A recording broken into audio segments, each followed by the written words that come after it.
Hello everyone, welcome to library science notes. Weeding out क्या होता है? ये वर्ड आपने तब सुना होगा जब पहली बार आपने लाइब्रेरी साइंस की पढ़ाई शुरू की थी बीलीव में, और तब आपको फिफ्थ लॉ पढ़ाया गया था जो ये कहता है कि library is a growing organism. और वीड आउट की जो क्वेश्चंस बनते हैं, वन लाइनर वाले क्वेश्चन, जहाँ पर ये पूछा जाता है कि वीडिंग आउट जो है वो कौन से लॉ को एसोसिएट करता है, तो वो फिफ्थ लॉ को एसोसिएट करता है। क्यों? क्योंकि यहाँ पे हम लाइब्रेरी में स्पेस क्रिएट करने की, नए कलेक्शन के लिए जगह बनाने की बात करते हैं। तो सबसे पहले जानते हैं कि वीडिंग आउट क्या होता है। देखिए, once a material has ceased to be of relevance to the user community, it is considered a hindrance in the way of teaching to the required material. Weeding is also called deselection, relegation and discarding. यानी कि library एक वर्धनशील संस्था तो है, लेकिन उसकी growth की भी तो एक लिमिट है। वहीं तक है जहाँ तक कि उस बिल्डिंग में स्पेस है। ठीक है, तो अगर वो स्पेस भर जाती है, वो जगह फिल हो जाती है, उसके बाद जितने आपने स्टैक्स लिए हैं, मान लीजिए आपने 15 अलमीरा ले लिए, कोई एक ही रूम है आपके पास में और उससे ज़्यादा अलमीरा आ ही नहीं सकती, तो अब आप किताबों को कहाँ रखेंगे? तो आप क्या करेंगे, आप चेक करने की कोशिश करेंगे कि जो आपने वहाँ पे कलेक्शन रखा है वो कितना रेलेवेंट है आपके यूज़र्स के लिए। जो करंट में आपके यूज़र्स आ रहे हैं, क्या वो उस कलेक्शन को यूज़ कर रहे हैं? और अगर कोई एक specific portion of the content, publication है जो आपके पास में है आपकी लाइब्रेरी में, वो यूज़ नहीं हो रहा है, तो उसका क्या रीज़न है? क्या उसको हटाया जा सकता है? और हटाने के पीछे वजह क्या होगी कि या तो उसका कंटेंट जो है वो ऑब्सोलेट हो चुका है, यानी वो अब इस्तेमाल लायक नहीं है, या वो किताब पूरी तरीके से फट चुकी है, उसको बाइंडिंग करवा के भी अब किसी तरीके से इस्तेमाल नहीं किया जा सकता है, ये हो सकता है। या फिर कोई और रीज़न होगा कि वो जो टाइटल जो आपने ले लिया है वो गलती से आपने एक्वायर कर लिया, वो एक्चुअली में आपके जो यूज़र्स हैं उनकी डिमांड में था ही नहीं। तो ये कुछ रीजंस होते हैं जिसकी वजह से आप वीड आउट करते हैं। तो वीड आउट का मतलब होता है डी सिलेक्शन, यानी जो पहले आपने चीज़ें सिलेक्ट करी थी उसको आप हटाने की प्रक्रिया कर रहे हैं। रिलीगेशन का मतलब होता है कि जो किताबें आप लाइब्रेरी से रिमूव करने की सोच रहे हैं, उसमें कुछ किताबें ऐसी हैं जो शायद आगे काम आ सकती हैं, तो आप उसको आर्काइव कर देंगे, यानी वहाँ से तो आप हटा देंगे लेकिन फिर भी आप संभाल करके रखेंगे अगले कुछ सालों तक, कि क्या पता इसकी ज़रूरत पड़ जाए किसी को। ठीक है, ये प्रोसेस है इसकी वीडिंग आउट की। नीड फॉर वीडिंग, यानी हमें ज़रूरत क्यों है कंटेंट को वीड आउट करने की। अब देखिए, यहाँ पे एस आर रंगनाथन की बात हो रही है, क्योंकि जो 5 लॉज आए थे वो एस आर रंगनाथन लेकर के आए थे, और इनको हम father of library science in India भी कहते हैं। तो ये इन्हीं की फ़िलॉसफी है। तो इनका क्या कहना है, library according to doctor S R Ranganathan is a growing organism, यानी fifth law, a library remains relevant to its clientele with addition of new literature on regular basis. ये कह रहे हैं कि लाइब्रेरी जो है वो किसी भी यूज़र के लिए यूज़फुल तभी तक रहती है जब वो लगातार नया कंटेंट एक्वायर करती रहती है। It will fail in its basic function of satisfying the information need of its user if it stops adding new literature to its collection। ये कह रहे हैं कि इसका जो बेसिक पर्पज़ है वो है अपने यूज़र्स को की इन्फॉर्मेशन नीड को सेटिस्फाई करना, और अगर ये नया लिटरेचर अपने पास लाना, एक्वायर करना बंद कर देती है, नया कलेक्शन नहीं लाती है, नया लिटरेचर नहीं लाती है, तो ये उसका जो बेसिक फंक्शन है वो पूरा नहीं कर पाएगी, वो उसमें फेल हो जाएगी। At the same time, a building is planned for accommodating a given number of document further। और ये भी कह रहे हैं कि भाई, जो मैंने अभी आपको बात बताई कि जो बिल्डिंग है उसकी भी तो एक अपनी कैपेसिटी है, एक क्षमता है कि वो कितने हद तक कलेक्शन को होल्ड कर सकती है। Further, no one library is capable of meeting the information need of the entire group of readers interest in discipline area. तो उसकी भी अपनी क्षमता है कि जब तक स्पेस होगा उतना ही कंटेंट आप रख सकते हैं। लेकिन ये भी सही है कि भाई, आप जितने भी आपके यूज़र्स हैं, आप हर एक यूज़र की हर एक इन्फॉर्मेशन नीड को पूरा नहीं कर सकते हैं। तो आपको कंटेंट ऐसा रखना पड़ेगा कि कम ही लेकर के आएँ, लेकिन वो इतना वेराइड हो कि वो हर किसी के इस्तेमाल में आ सके। ठीक है, किसी एक स्पेसिफिक यूज़र के लिए आप बहुत ज़्यादा कंटेंट नहीं लेंगे, आप वो कंटेंट लेंगे जो मेजॉरिटी ऑफ यूज़र्स चाहते हैं। तो ये इसलिए हमें वीड आउट करने की ज़रूरत होती है, क्योंकि हमें स्पेस भी बनानी है, हमें कंटेंट भी अच्छा देना है, और हमें अपने यूज़र की नीड को रेगुलरली सेटिस्फाई करते रहना है। एक बुक जो आपने आज एक्वायर करी है वो कुछ ही समय तक यूज़फुल रहेगी, उसके बाद जब उसका नया एडिशन आ जाएगा या उसमें कुछ फर्दर न्यू रिसर्च ऐड हो जाएगी, तो फिर रीडर जो है वो डिमांड करेंगे कि हमें अब इसके आगे की चीज़ों के बारे में जानकारी चाहिए। सिर्फ वही नहीं, क्लोज्ड एक्सेस क्या होता था लाइब्रेरीज़ में, वो हमने पहले की बात करी है कि जब हम उसमें मिट्टी की पट्टिकाओं पे और वो क्या नाम है, पत्तों के ऊपर लिखते थे, या फिर स्टोन्स के ऊपर कार्विंग की जाती थी, इनग्रेविंग वगैरह करके लिखते थे, तब वो समय चला गया है। अब हम क्या बात कर रहे हैं, अब हम डेटाबेसेस की बात कर रहे हैं, अब हम डिजिटल प्लेटफॉर्म्स की बात कर रहे हैं। तो जो यूज़र है उसकी डिमांड बिल्कुल चेंज हो चुकी है। आज के समय में अगर आप 18th सेंचुरी का कंटेंट प्रोवाइड करा रहे हैं तो वो यूज़फुल नहीं है, उसको आपको हटाना ही पड़ेगा। लेकिन आप उसको लाइब्रेरी से रिमूव नहीं कर सकते हैं, ठीक है। आप उसको मेन जो आपका कोर कलेक्शन एरिया है, प्राइमरी एरिया है, वहाँ से हटा देंगे, लेकिन वो भी यूज़फुल है। कहीं ना कहीं उसकी ज़रूरत पड़ सकती है, क्योंकि वो आधार है जहाँ से लाइब्रेरीज़ की शुरुआत हुई थी, तो वो आपको रखना पड़ेगा। तो ये सिस्टम है। जो वीड आउट का मतलब ये होता है कि आप मेन कुछ कंटेंट ऐसा है जो आप मेन स्टैक से हटा करके कहीं और रख लीजिए, कुछ ऐसा है जिसकी ज़रूरत ही नहीं है तो आप उसको पूरी तरीके से रिमूव कर दीजिए।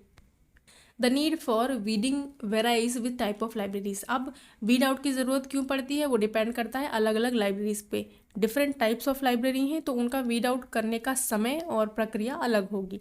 According to Evans, public library collection is built up to meet current need and these are not much relevant for longer period। अब जब आप current needs को पूरा करने की ऊपर काम कर रहे हैं तो current needs तो बहुत frequently change होते रहते हैं। तो ये कह रहे हैं कि therefore collection should completely turn over every 10 years, यानी 10 साल में वो कंटेंट पूरी तरीके से चेंज करना पड़ेगा, उसकी कोई रिलेवेंस नहीं रह जाएगी। ये पब्लिक लाइब्रेरीज की बात है। Special libraries are very cautious in selecting material for their users. Special libraries जो है वो बहुत ध्यान से, बहुत सोच समझ के कलेक्शन एक्वायर करती हैं अपने यूजर्स के लिए। देर उनके पास स्टोरेज स्पेस भी बहुत ज़्यादा नहीं होता है, और उन्हें ये भी मालूम है कि उनका जो क्लाइंट है यानी जो यूज़र है उसकी नीड कितनी फास्ट चेंज हो रही है। अकेडमिक लाइब्रेरीज क्या है, acquire complete record of human knowledge. In their case reading should be of those materials only which contain misleading text or physique of the material has become अगली और worn out. यानी academic libraries में जो collection है वो बहुत जल्दी weed out नहीं करना होता है, वहाँ पे समय लगता है, क्योंकि इसमें आप बहुत वास्ट नॉलेज को प्रेजेंट करने की कोशिश करते हैं। तो आप वीड आउट सिर्फ इसी कंडीशन में करेंगे कि या तो वो जो टेक्स्ट है, जो कंटेक्स्ट है उस किताब में, वो यूज़फुल नहीं है, वो रिलेवेंट नहीं है, और दूसरी कंडीशन क्या है कि वो जो किताब है वो फट चुकी है, वो इस कंडीशन में नहीं है कि उसको इस्तेमाल किया जा सके। बस यही दो चीज़ें हैं किताब को वहाँ से हटाने का, अदरवाइज़ वो यूज़फुल हमेशा रहेगी, तो उसको रखे रहना ज़रूरी है। Criteria for weeding. अब वीड आउट करने का क्या क्राइटेरिया है, the following are some guiding criteria for weeding out of titles, कि किस आधार पे आप किसी टाइटल को लाइब्रेरी से हटा सकते हैं, रिमूव कर सकते हैं।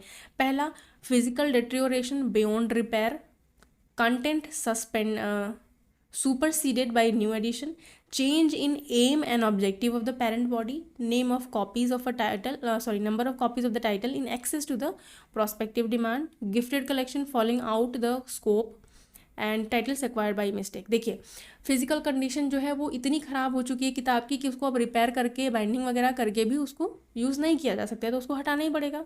आपने देखा होगा जब कोई किताब बहुत ज़्यादा यूज़ होती है तो वो इतनी ज़्यादा ख़राब हो जाती है कि आप उसको किसी भी तरीके से बाइंडिंग वगैरह करवा के भी नहीं प्रिजर्व कर पाते हैं, उसके पेजेस ही बिल्कुल ख़राब हो जाते हैं, तो आप दूसरी बुक लेकर के आते हैं, उसे हटा देते हैं।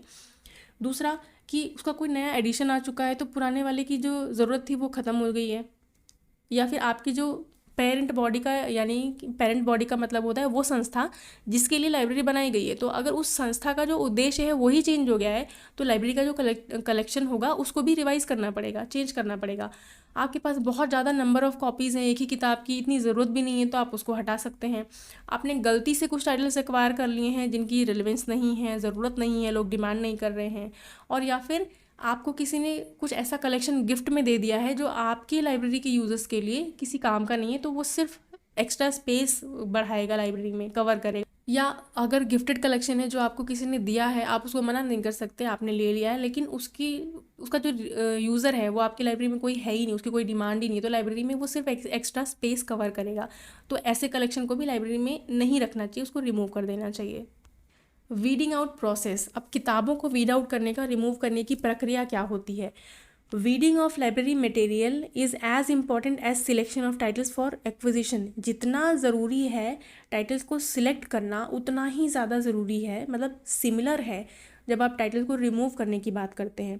It requires the same level of knowledge and understanding about the academic need of library users, यानी कि जो वीडिंग आउट का प्रोसेस करने वाला है उसको अच्छी इन्फॉर्मेशन होनी चाहिए, अच्छी जानकारी होनी चाहिए, समझ होनी चाहिए कि आपका यूज़र कैसा है, आप कैसा कलेक्शन दे रहे हैं, उसकी नीड क्या है और क्या हो सकती है, कलेक्शन के बारे में जानकारी हो, Library also need to identify staff suitable for the job and their orientation about the work before they are pressed into the task of weeding out the books. ठीक है, अगर जो लोग वीडिंग आउट प्रोसेस करने वाले हैं, पहली बार कर रहे हैं, तो उनको समझाना भी ज़रूरी है कि किस तरीके से ये काम किया जाएगा। और इसके जो मेजर स्टेप्स होते हैं क्या क्या हैं। पहला, team of supporting staff and professional staff to suggest titles suitable for weeding, यानी जिन लोगों को टाइटल्स की जानकारी हो बेस्ड ऑन कि उनका यूज़र कैसा है, उनकी एक टीम बननी चाहिए कुछ लोगों की जो साथ में मिल करके काम कर सकें, कुछ प्रोफेशनल्स हों, कुछ उनके सपोर्टिंग स्टाफ हों। Invitation to user group to re examine suggested titles, अब कुछ यूज़र्स को भी आप बुलाएं और उनको भी वो अपनी लिस्ट दिखाएं कि आप ये टाइटल्स हटाना चाहते हैं लाइब्रेरी से, तो उनका क्या सुझाव है उसके प्रति। Preparation of a list of titles recommended for the approval of library authority, देखिए आप किसी भी लाइब्रेरी में एज लाइब्रेरियन काम कर रहे हैं तो आप एक प्रोफेशनल है, एक अथॉरिटी पर्सन है, लेकिन आपके हाथ में पूरे राइट्स नहीं होते हैं। तो आप क्या करेंगे, आप लिस्ट बना करके अपनी अथॉरिटी को देंगे और उनसे अप्रूवल लेंगे कि आप ये टाइटल्स हटाना चाहते हैं, क्योंकि फिर आप उसको रिकॉर्ड में रखेंगे, आप एक्सेशन रजिस्टर से वो नंबर काटेंगे। तो ये सब प्रक्रिया बहुत ज़रूरी होती है। और stamp weed out in the accession register accession record against each and every title approved for weeding out books may also be stamped weeded out, जो किताब आप हटा रहे हैं उसके ऊपर स्टैंपिंग करें weeded out, ताकि पता रहे कि इनको हटाया जा रहा है, इसलिए ये अलग रखी हुई हैं। और जो आपका एक्सेशन रजिस्टर है उसमें हर एक टाइटल जो आप रिमूव कर रहे हैं उसके आगे या तो स्टैम्प लगा दें वीडेड आउट का, या फिर आप उसको पूरा का पूरा रेड पेन से क्रॉस करके और रिमार्क सेक्शन में आपके जो भी अथॉरिटी पर्सन, डायरेक्टर हैं, डीन हैं, प्रिंसिपल हैं, जो भी हैं, उनसे आप सिग्नेचर करवा लें जितने भी टाइटल्स हैं उसमें। फिर make appropriate correction in the card catalogue and shelf list in respect weeded out titles, ठीक है।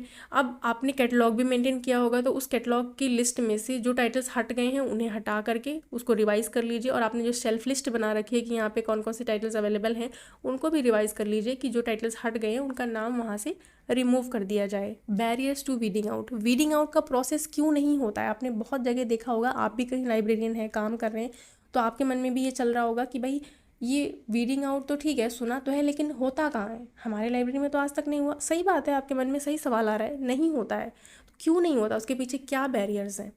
Fear of committing mistake in weeding out which could result in losing some important titles, क्योंकि being a librarian आपके मन में भी ये fear होता है कि कहीं ऐसा ना हो कि मेरी तरफ से मिस्टेक हो जाए और मैं वो टाइटल हटा दूँ जो कि एक्चुअली में बहुत ज़रूरी था, ठीक है, तो मिस्टेक हो जाएगी, ये सोच करके नहीं होता कहीं पे। दूसरा, weeding is a time consuming process and can not go along with other functions.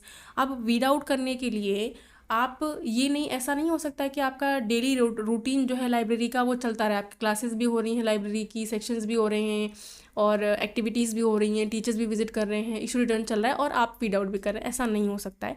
आपको सारी प्रोसेस बंद करनी पड़ेगी, तभी आप वीड आउट कर पाएंगे, तभी आप स्टॉक वेरिफिकेशन कर पाएंगे। यही रीज़न है कि बहुत सारी लाइब्रेरीज़ में स्टॉक वेरिफिकेशन या वीडिंग आउट जो है वो पेंडिंग है, सालों साल तक नहीं होता है, क्योंकि उनको सारा काम जो है वो रोकना पड़ता है।